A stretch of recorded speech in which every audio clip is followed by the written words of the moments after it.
एकीकरण की कहानी शुरू होती है 4 जून 1947 से, जब लॉर्ड माउंटबेटन ने यह घोषणा कर दी कि हम 15 अगस्त 1947 को सत्ता भारत को सौंप देंगे, और साथ ही यह घोषणा कर दी कि देशी रियासतें चाहें तो भारत संघ में विलय हो सकती हैं या पाकिस्तान में मिल सकती हैं, अथवा स्वयं का स्वतंत्र अस्तित्व रख सकती हैं। बहुत सारी देशी रियासतें ऐसी थी जो स्वतंत्र रहना चाहती थी। उन्हीं को एक कर भारत में मिलाने के लिए एकीकरण की आवश्यकता पड़ी।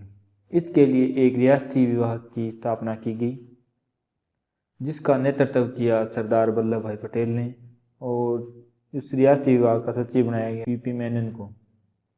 उन्होंने भारत को एक करने के लिए प्रयास किए और यही एकीकरण था। अब बात करते हैं राजस्थान के एकीकरण की। राजस्थान का एकीकरण। राजस्थान एकीकरण से पूर्व 20 श्रेणी का राज्य था, जिसमें 19 रियासतें, 3 ठिकाने व एक केंद्र शासित प्रदेश या चीफ कमिश्नरी थी। ठिकानों को आप नकुल, नीमराणा, कुशलगढ़, इलावा के नाम से याद रख सकते हैं।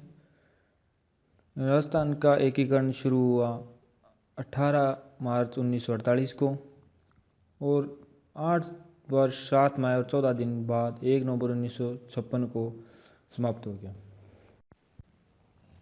अब बात करते हैं एकीकरण के चरणों की। एकीकरण करने के लिए दिल्ली में एक समिति गठित की गई, जिन्होंने प्रथम चरण के लिए दिल्ली के पास की 4 रियासतों को चुना, जिनमें रियासतें थी अलवर, भरतपुर, धौलपुर व करौली। इनको एकीकृत कर 18 मार्च 1948 को इनके पुराने नाम मत्स्य प्रदेश पर इसका नाम मत्स्य संघ रख दिया गया, और इनमें सबसे बड़ी रियासत अलवर को इसकी राजधानी बनाया गया। वो सभी रियासतों में यही था कि जो राजधानी बनती है उसी का शासक राज प्रमुख बनेगा। लेकिन अलवर के शासक पर गांधी जी की हत्या के षड्यंत्र में शामिल होने के आरोप थे। इसी के चलते धौलपुर के शासक उदयभान सिंह को राज प्रमुख बनाया गया।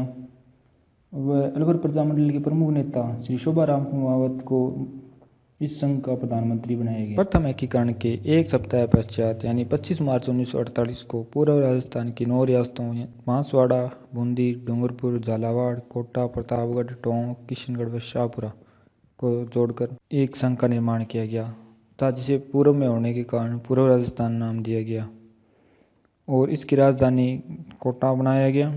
और कोटा के महाराव भीम सिंह को राज प्रमुख तथा गोकुल लाल असवा को प्रधानमंत्री बनाया गया।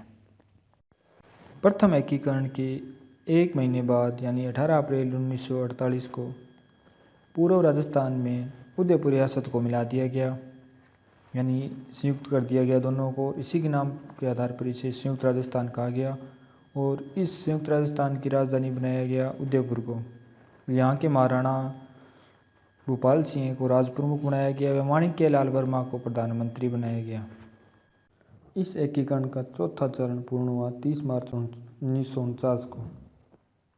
इस चरण में संयुक्त राजस्थान में जयपुर, जोधपुर, बीकानेर और जैसलमेर रियासत को मिलाया गया। ये रियासतें बहुत बड़े वृहद क्षेत्र में फैली हुई थी, इसी कारण इस संघ को नाम दिया गया वृहद राजस्थान।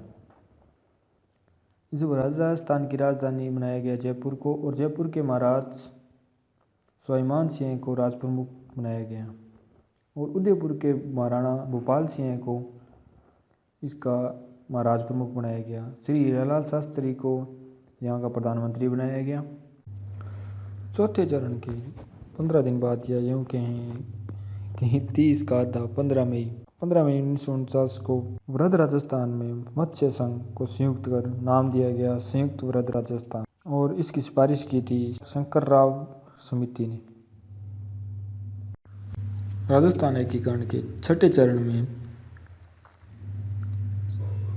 अब्बू दिलवाड़ा तहसीलों को छोड़कर शेष सिरोही को संयुक्त वृहद राजस्थान में मिला दिया गया, और 26 जनवरी 1950 को इसे विधिवत रूप से राजस्थान नाम दिया गया। राजस्थान एकीकरण के 7वें चरण में 1 नवंबर 1956 को राज्य पुनर्गठन आयोग की सिफारिश पर सिरोही की अब्बू व दिलवाड़ा तहसीलें, मध्य प्रदेश की मंदसौर जिले की मानपुरा तहसील व सुनेल टप्पा तथा अजमेर मेरवाड़ा क्षेत्र राजस्थान में मिला दिया गया, तथा राज्य के झालावाड़ का सिरोंज क्षेत्र मध्य प्रदेश में मिला दिया गया और इसी के साथ वर्तमान राजस्थान स्वरूप में आया।